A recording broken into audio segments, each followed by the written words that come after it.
This is JoyNews Desk, live on DSTV channel 421, GoTV channel 125, around the world on myjoyonline.com, of course on X Spaces, Facebook, and on YouTube. Let's get right into the details, starting with Pope Francis has died at age 88.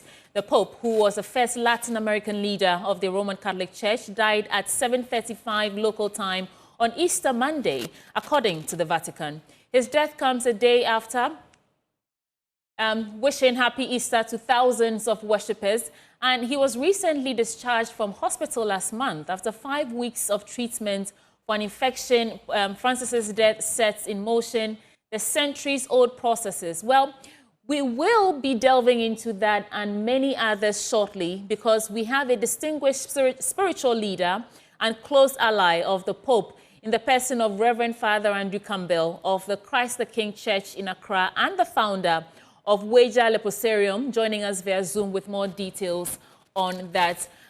Thank you so much for joining us, sir. Thank you.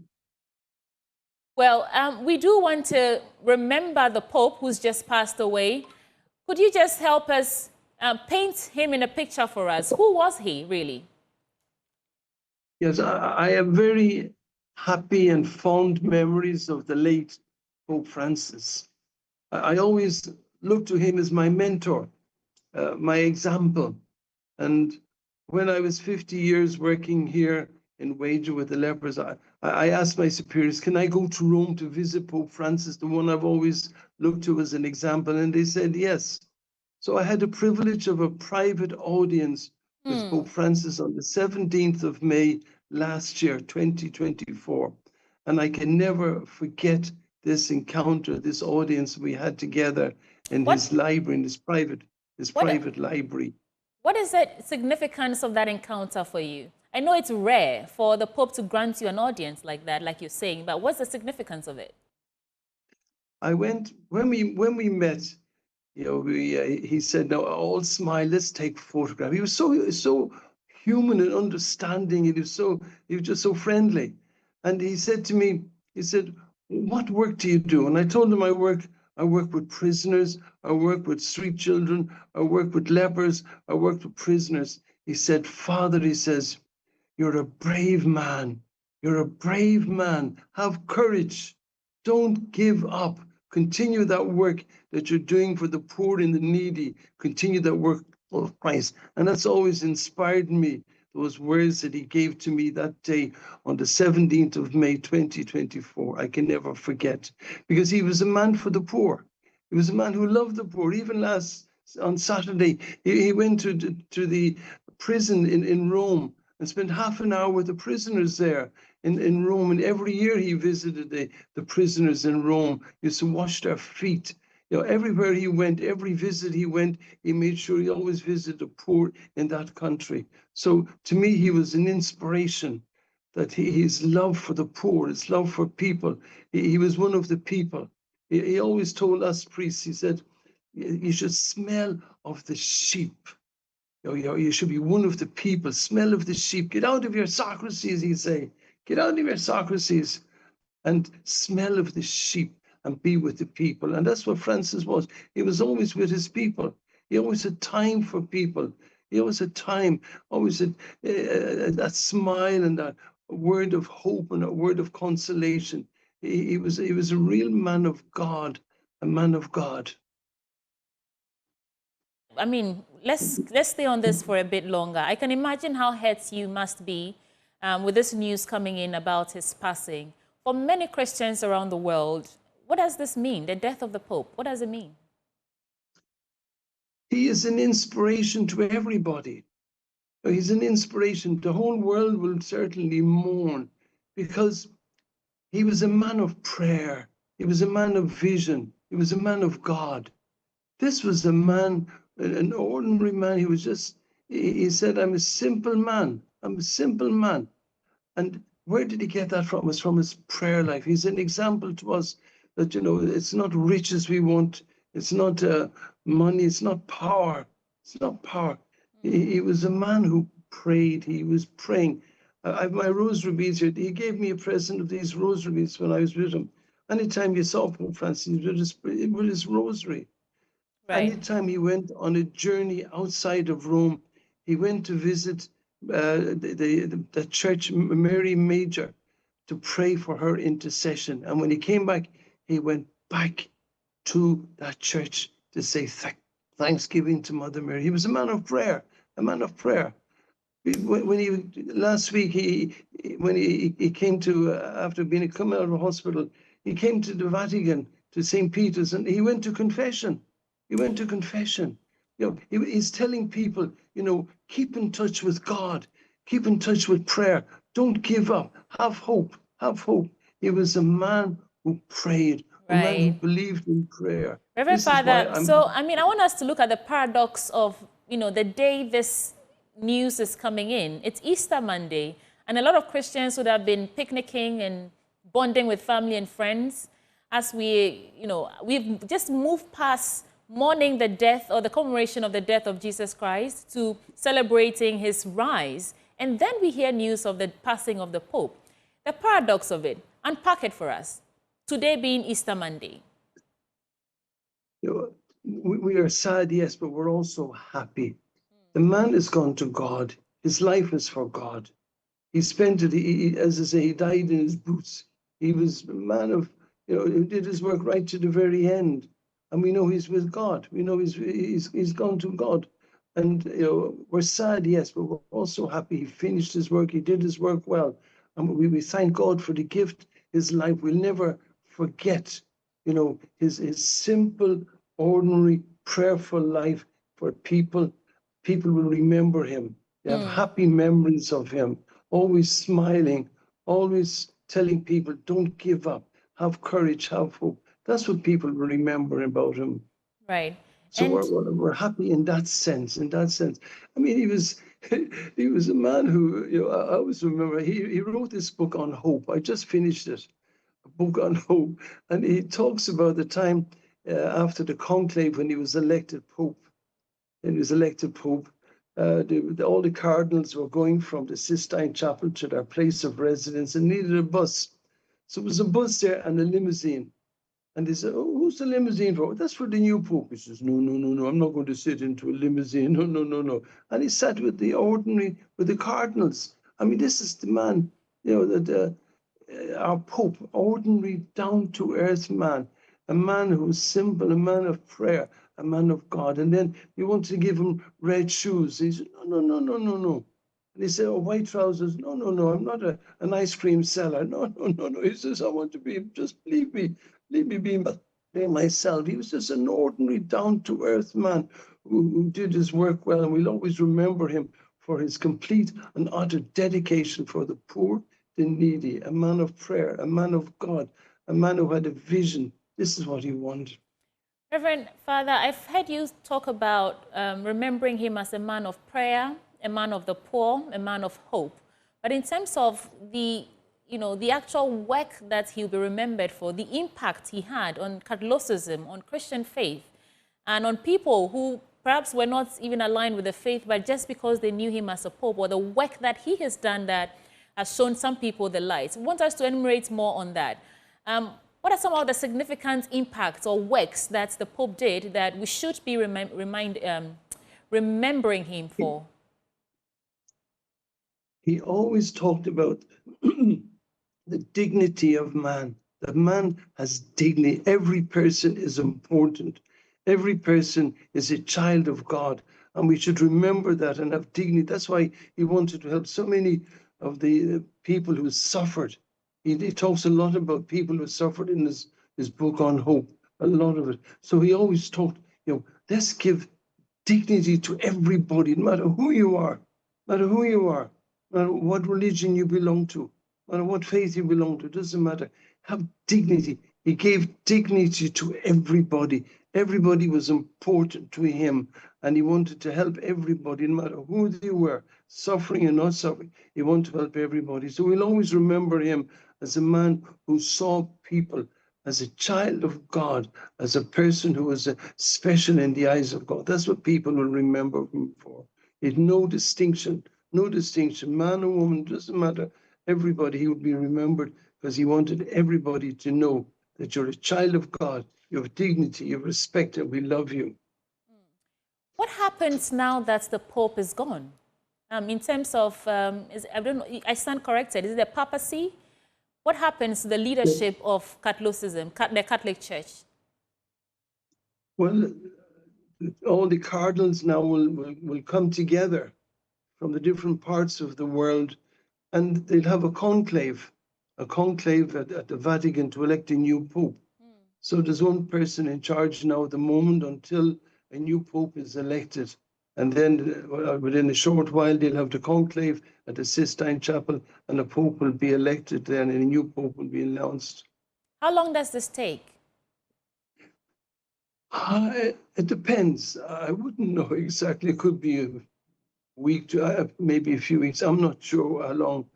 But Pope Francis wasn't too long. But I can't remember exactly. Right. A few weeks, yeah. But the name Reverend Cardinal Turkson rings a bell. What's the status of that controversy regarding him taking up that position and perhaps any other role at the Vatican? Sorry, I didn't hear the question, sorry.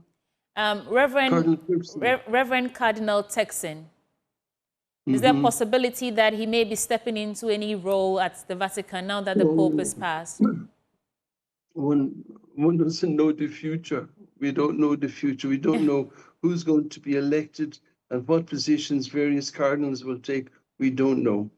That's in the hands of God. We don't know what will happen. We just don't. We just wait until to see who the new Pope is, who will be elected, and what his vision will be of the church. We have to wait and see. And you also did say that you are unsure of the timelines in terms of how long it would take to go, to elect a pope to replace Pope Francis. But is it a concern that, the Catholic Church now is without a leader as we speak? Oh, there's a person in charge over in Rome. I forget what name they call him. I forget now. But there is somebody in charge. We're not leaderless. No. There is somebody in charge. So he is taking charge of the church until a new pope is elected. Okay. So just for clarity, we just want to understand the processes. You're saying that very soon there will be a conclave and then some elections will be done. Could you just walk us through the actual steps so that we can follow it when it starts happening?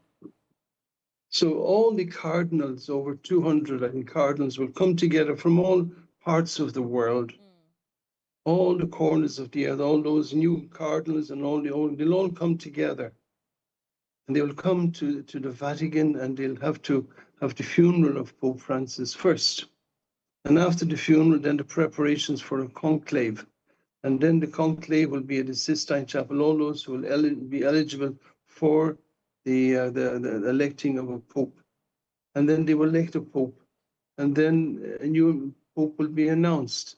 Now, that will take maybe a few weeks. I don't know exactly. It depends. It depends on when we will bury Pope Francis. It depends on when they'll finish the funeral and get ready for the conclave. So it could take a few weeks. I don't know. Okay. And right here in Ghana, while the funeral will not be held here, I'm sure that we'd also, in our own way, should I say, celebrate the life of Pope Francis when the time comes. How would what would that look like here in Ghana? I'm sure, every church will mourn Pope Francis because he was loved by everybody. Everybody loved him. So I'm sure that Pope Francis will be remembered in the hearts of all people, and every church will have a memorial mass. And I'm sure the cathedrals will also have a special mass. And I'm sure the nuncio from the Vatican will have a special mass at the Holy Spirit Cathedral in his memory. Because we'll always remember this man very, very much. So we certainly will not forget him. So I'm sure these will be arranged soon. And we'll all go to the cathedral, and there we'll have mass in his memory. Okay, so from our conversation so far, I'm hearing that we're not necessarily mourning, rather we're celebrating the life of Pope Francis because we're all happy he lived a good life, a long life. He did so many things for many people. What would be your final word as we all join in celebrating the life of Pope Francis today? Let's continue his life of prayer, his life, a man of prayer, a man who was steeped in prayer and his love of God, a man who had a vision for the church, that he wanted a church, of all people gathered together worshiping God, that looking after the poor, the needy, those forgotten, a man who wanted peace in the world. We should continue, his legacy, and let's continue with regards, looking after the poor, the needy, the sick, and the aged, and all those. Let's continue there, and let's continue to be prayerful to help us to continue what Pope Francis started to do. Reverend Father Andrew Campbell, thank you so much for joining us. He's the founder of the Wager Leprosarium and also the Reverend Father in charge of Christ the King Church in Accra. Thank you so much, Father, for joining us this morning. 21 more illegal miners have been arrested in the ongoing raid on illegal mining sites in forest reserves along the Tano River, close to Samraboy in the Western region. In all, 47 illegal miners have been arrested so far. 39 Ghanaians, 8 Chinese, and 4 Ghanaian women. JoyNews' Erastus Asare Donko is on this beat and joins us live with updates. And we will get Erastus in the course of the show, and he can give us more updates. I remember speaking to him this morning on the AM show, and he says that these actions, these arrests and seizures, are actually serving as a deterrent to other illegal miners, and so some of them are running helter-skelter. And of course, we'll bring you more details on that when we connect with Erastus. But moving on, let me go to the Upper East region now, where that airport project has received a significant boost with the recent visit of Yvonne Opare, the CEO of the Ghana Airports Company Limited. And she inspected the proposed site at Sumbrungu. This visit follows an earlier promise by President John Dramani Mahama to the people of the region during his thank you tour that they will finally get an airport under his government. Our correspondent, Albert Sorry, tells us more. The Upper East region is situated over 800 kilometers from Accra. Therefore, journeys by bus typically take a minimum of 12 hours to reach the capital and 8 hours to get to Kumasi. Currently, the nearest airport is in Tamale, which is about 3 hours by road, highlighting the urgent need for an airport in the region to make it easier for people to travel by air, especially in emergencies.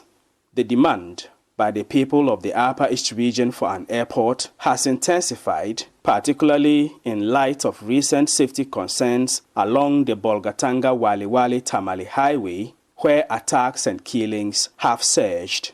In response to these security issues and the long-standing need for direct access to air travel, a social group known as Alangube initiated preparatory works on the abandoned site at Sumbrungu and rallied support from residents and stakeholders to draw attention to the project. What we have done on our own selves, together with our social group Alangube, is to create this runway of 120 meters by 3,500, which is more than an international airport runway. But the land is far. We can even make 4 or 5 runways in this airport area. So it is not small. The airport is not a proposed anymore from today. We have all agreed from Sumbrungu and a team here, and we are here to hand over the land.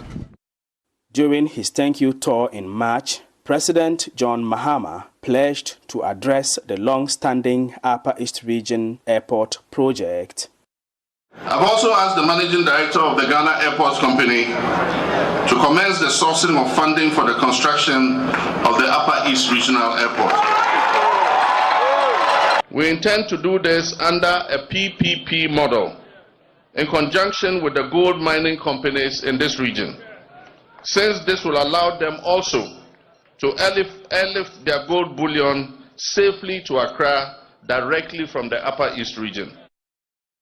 The president has now taken a step further by delegating the CEO of the Ghana Airports Company Limited, Yvonne Opari, to visit the site for the airport project in Sombrongo. After her inspection, the CEO of the Ghana Airports Company reaffirmed the government's commitment to making the airport a reality. And I'm here with my technical team to assess the land that you are giving us to establish the direction of His Excellency, the President John Dramani Mahama, to establish an airport at the Upper East region.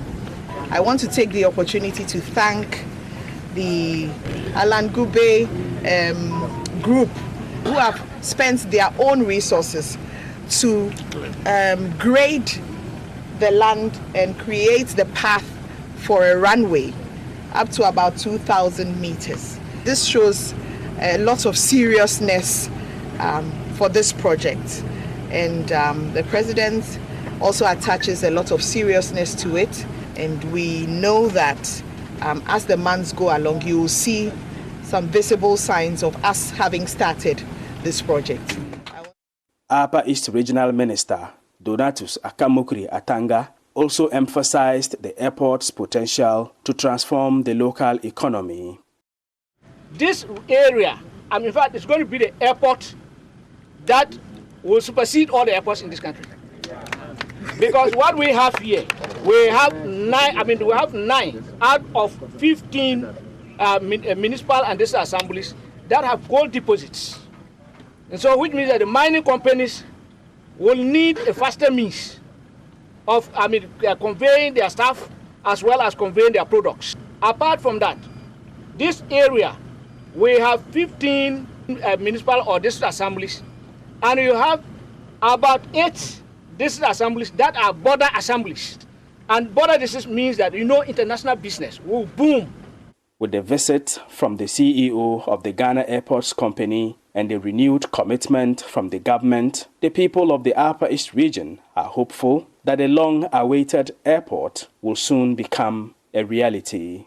For Joy News, Albert Sori, Bolgatanga. You do know that a lot of airports have been promised. We're hoping to see that some other regions who have started work already can see some sort of completion to these airports, and then we can fly within the country with ease. Let's move on to some other stories. French Ambassador to Ghana, Jules Ahmad Anyambuju, has commended the government for making agriculture its hub of social and economic transformation. Speaking in Wa as part of his 2-day visit to the Upper West region, the French ambassador noted that the €47 million agriculture water management, coupled with a €19.5 million boost ecological transition towards enhanced revenue, that is a better project, is probably the biggest game changer of the relationship between Ghana and France. JoyNews' Upper West Regional Correspondent Rafiq Salam reports from Wa.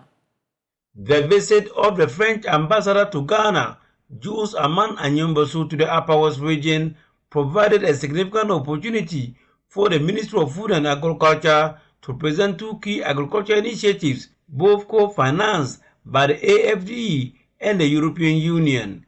The projects are the €47 million Agriculture Water Management Project, AWMP, and the soon-to-be-launched €19.5 million Better Project. The Ministry of Food and Agriculture, led by the Sector Minister, EOCO Poku, hosted a high-level ceremony in Wa to welcome the ambassador and his delegation. This event served as a key platform for showcasing the ambition of these projects, fostering meaningful discussions about the challenges facing the agriculture sector in the north and strengthening collaboration between stakeholders from the 5 northern regions. Minister for Food and Agriculture, EOCO Poku, noted that the country's agriculture sector is bedeviled with enormous challenges which hinder its production. He penciled the challenges starting with production inefficiencies, lack of infrastructure, limited access to essential inputs, and weak integration with the agriculture value chain. EOCO Poku therefore welcomed the €47 million Agricultural Water Management Project, AWMP, and the €19.5 million Better Project, which he said is in line with the country's agricultural vision. The AWMP and the Better Ghana project are bound by shared principles such as sustainability, inclusiveness, and partnership. Under sustainability, we want to look at smart agriculture, climate resilience, and value chain integration. Under inclusiveness, we'll do that by empowering smallholder farmers, particularly women and the youth. Partnership, this is between government, development partners, and the private sector and our communities. We want the communities to take ownership of these projects. As the Minister for Food and Agriculture, I wish to assure our partners, the European Union and the AFD, of government's unwavering commitment to ensuring the effective coordination, integration, and sustainability of the AWMP and Better projects. Collectively, we are building a resilient, inclusive, and sustainable agricultural future for Ghana. French Ambassador to Ghana, Jules Aman Anyembasu, commended the government for making agriculture the hub of the country's social and economic transformation. And I like the way, Eric, when you talk about agriculture, you feel it. You are sincere, you feel it, you know too much sometimes about it, but you are always very clear, very focused.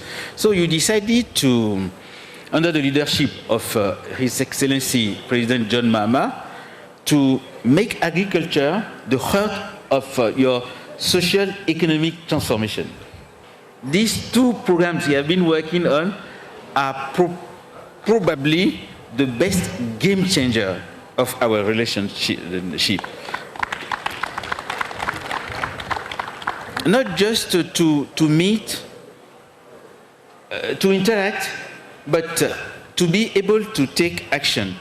Our Power Sudan Minister, Lawyer Charles Wonga Pozun, on his part, stated that the government remains resolute in promoting green economy that patronizes climate-smart agriculture, sustainable land management, and enhance access to financing for smallholder farmers. Our administration recognizes that inclusive growth can only be realized when all actors, ranging from smallholder farmers to agribusiness entrepreneurs, are adequately supported with access to modern technology, financial resources, and lucrative markets. Also present at the program was the country director of the French Development Agency, Clementine Dadi. Reporting for JoyNews, Rafik Salam. Wow. Fantastic report from Rafik Salam. And now let's go on to some other stories. Right to Play, it's a non-governmental organization supported by the European Union, and they've launched a 3-year project in the Volta and Uti regions to end child labor and child trafficking. The project will also ensure that every child is given the opportunity to have a better future. Uti region's Peter Senu has more in this report.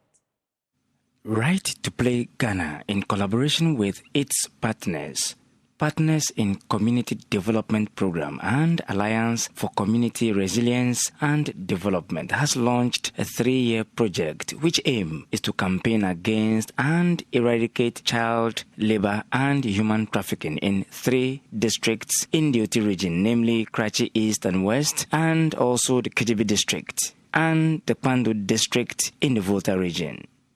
Paulina Rizuka is the head of sustainable development at the European Union office in Ghana. She tells why the EU supports this initiative. European Union is supporting this project because the European Union is deeply committed to a long-lasting partnership with Ghana in the first place, and it's also deeply committed to tackling human rights issues, and the child labor is one of the very important human rights issues. So we are here today in Dambai to support our partners, civil society, local communities, local authorities, educators, parents and teachers to tackle the challenge of child labor in OT and Volta regions. The project is expected to positively affect some 4,800 children and 9,600 parents and a host of other stakeholders in the fight against child labor and human trafficking in the selected districts. Evans Sinkari is the program's director at Right to Play Ghana. He is calling for the support and cooperation from community members for the success of the project. Right to Play, together with the two partners, that is Pakodeb and Akrat, designed this project to improve the quality of education, particularly trying to deal with the issue of child labor in fishing communities. The choice of this area is due to three main factors. One is the incidence of child labor within this enclave. According to data, even though we have child labor across Ghana, this is one of the areas we have higher level of incidence, particularly looking at the river bodies, the water activity around. The tendency for children to go with their parents in search of livelihood is very high. Depending also on the fact that about 70 to 80% of adults here, their livelihood dependent on fishing-related activities. For this reason, we are able to identify that the ability or the potential for children to go into the sea to fish and to do other related activities which is harmful to them is high. The other aspect is the fact that this is quite an underserved area in terms of development interventions, particularly coming out to the incidents around the creation of the OT region. So that is why you have 3 districts in the OT region, and 1 district, or 1 municipal, which is in the Volta region, just 1 from that area. This is because of the fact that over the years, the people have asked for a lot of support, and we think that Right to Play and the donor is supposed to support them. Government agency heads ensuring the welfare of children in the 2 regions were also present to lend a voice to the fight against child labor and human trafficking. Peter Sanu for Joy News.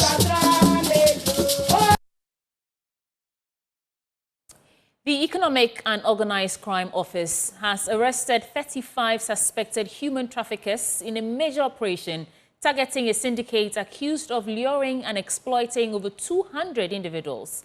The victims, mostly foreigners and from vulnerable backgrounds, were reportedly housed in Oarifa under false promises of a better life and employment opportunities in Ghana. Acting Executive Director of EOCO, Abdul Bashir, says the suspects operated a well-coordinated trafficking network that preyed on victims from various regions, including neighboring West African countries. And we'll tell you more in this report. The operation was successfully, and 219 people were arrested at Kunsak Estates in Oarifa.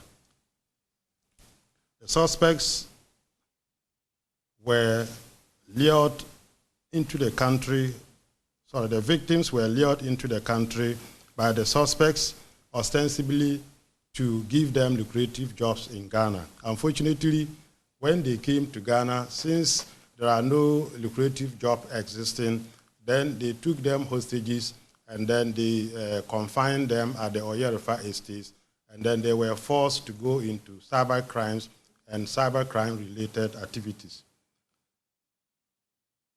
A number of laptops, personal effects, internet facilities, food staff, and other things were retrieved from them. Together with the Ghana Police Service and then the Army, they were brought to the Economic and Organized Crime Office. And then we have subjected them to some screening. The essence of the screening is to separate the victims from the suspects, to even separate the juveniles from the adults. And then we also want to know what type of criminal activities they are involved in. And whilst the screening was going on, the Nigerian High Commission visited us, and then he met with the victims and the suspects, and then he admonished them to cooperate with the office. At the moment, the screening is still going on, and then we are thinking that come what may, by tomorrow, we should be able to complete with the screening, and then bearing in unforeseen circumstances, it should be possible for us to link or maybe make arrangements to send the victims back to Nigeria to connect with their relatives. I think for purposes of the operation, the planning and everything, our counterpart with the CID, we had met at National Security, we planned together, we executed the exercise together. Indeed, going forward, the Economic and Organized Crime Office and that of the CID, we have mapped out strategies that the two of us, that is the CID and then EOCO, we should work more closely than before. And then this is just the beginning of one of the steps or one of the projects that we have embarked together. We'll take a quick break. When we return, we'll engage Erastus Asare-Donkor on the fight against illegal mining and what the actions have been so far, what the results have been, and the way forward. Please stay. We'll be right back. Welcome back. This is JoyNews Desk around the world on myjoyonline.com and on the Joy News channel on DSTV channel 421, GoTV channel 125. Let's get interactive now with Erastus Asare-Donkor. He brought us the story on Galamsey, which says that about 21 new arrests have been made. More illegal miners have been arrested. Erastus Asare-Donkor joins me now on phone for a conversation. Erastus, thank you for joining me again. Earlier in the morning when we spoke, you updated the list for us where you said it was it came to you with a sigh of relief. But for the benefit of our audience who are only joining us now, can you update that list for us in terms of arrests, seizures, and all that in between? Well, so since we last spoke, since the first operation about 4 days ago, the team has arrested 21 more illegal miners within the Samreboy area and along the river tunnel itself and within the Tano Nimre Forest Reserve. So they've arrested 21 more, bringing the total number of people arrested to 47. Now we are talking about 8 Chinese nationals. And Erastus, just for clarity, when you say total, you mean for this new administration, 47 total arrests? Or no, not this administration. So what total is this? The total I'm talking about is since the police administration started their raids in the Tano Nimre Forest Reserve, the Samreboy area, and along the Tano River 4 days ago. So within the past 4 days ago, I'm talking about arrests made by the police team currently raiding illegal mining sites in the Samreboy, Tano Nimre, and along the Tano River in the western region. Great. So 47 people, 21 more in the past 4 days. 8 of them are Chinese nationals, 4 of them women, and the rest are Ghanaian men who are engaging in illegal mining along the Tano River. We are talking about 17 excavators seized so far, and number of pump action and other assault rifles and ammunition seized in those raids between in a manner of 4 days. The team is still there doing the raids in the various camps of the illegal miners along the Tano River. So it's possible we'll be getting more updates in the coming days. And is it weird that we have 4 women as part of those who've been arrested? We do see videos of women in pits, you know, in the muddy water and all that. But for you, does it come as a surprise that there are some women in there? No, it doesn't come as a surprise. Normally, I don't know why, but the teams do not arrest the women who are found in the pits. There are many of these women who are found mining illegally alongside the men in many of the Galamsey sites that we have seen. Some of them with children strapped to their backs. In some cases, we see children between the ages of 6 and 15 doing illegal mining as well within the pit. So it doesn't come as a surprise to me at all, just that for some strange reason, they don't normally arrest the women. Okay, I was going to probe because you started by saying that they don't arrest, and now you're saying they don't normally arrest. So they do arrest sometimes? And why, Yes, why don't they arrest them as much as they arrest the men? I have no idea. All right. I have no idea because we've seen quite a number of them in pits with men rubbing shoulders in the illegal business. Right. So I do not know why they are not arrested most of the time. Okay. And expatiate for us why this or how this is serving as a deterrent to other illegal miners who are probably running around helter-skelter because they want to avoid these arrests. Well, in the Galamsey area, what I've noticed is that one arrest of a big of somebody who is big in the business sends a very strong signal to the others that they should move. And so, if you look at the number of excavators that have been tracked out of the forest and brought to the shoulders or the edges of the forest reserves in Samreboy, it tells you that the message is going out there to the people, and many of them are moving equipment out of the forest. For the past 4 days, the team have been briefed, spotted about 25 of the excavators brought to the edges of the forest, some that were identified to have been involved in the past 4 days in illegal mining have been added to the lot that have been seized. And so, yes, the message is going out there, but I think there is a lot more to be done. If you look at the number of Shamfan machines sitting on various rivers across the country, it tells you that, yes, the government is making strides through the police service in getting these people out, but there is a lot more to be done. So it involves getting other interventions run concurrently with what the police are doing currently to be able to achieve maximum benefits. Right. Erastus, last question before you go. Do you know the fate of these 8 Chinese who've been arrested because of that controversial approach to deporting foreign nationals who are found culpable in, this crime? Do you know the fate of these Chinese nationals who've been arrested so far? Well, so for the 8 Chinese nationals who were arrested in the first raid, I have been briefed and I have seen videos of them being transported to Accra, ostensibly to face prosecution. I have not gotten any information that they will be deported. I have tried to find out, and I've been told explicitly that they are going to begin prosecution of these those arrested. So they've been brought to Accra. The first batch has been brought to Accra per my briefing, and the rest, I'm told, will be brought to Accra as well for further investigations to continue and prosecutions to also start. I'm also briefed that some members of the administrative members of the Akonta Mining Limited, one of them, a top brass of the company, indicated that he's left gold and some cash back in Samreboy. So yesterday he was brought back to Samreboy, and the cash and gold specified and taken before he was brought back to Accra.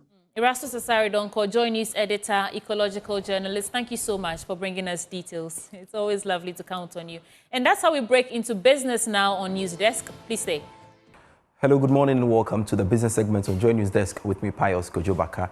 Government has recorded an undersubscription of its Treasury bills auction as demand for the short-term instrument remains low. More in this report. According to auction results by the Bank of Ghana, the Treasury recorded a marginal undersubscription of 2.45% of the T-bill sale. It got 6.44 billion cedis from the T-bills auction, but rejected 1.814 billion cedis of the bids tendered.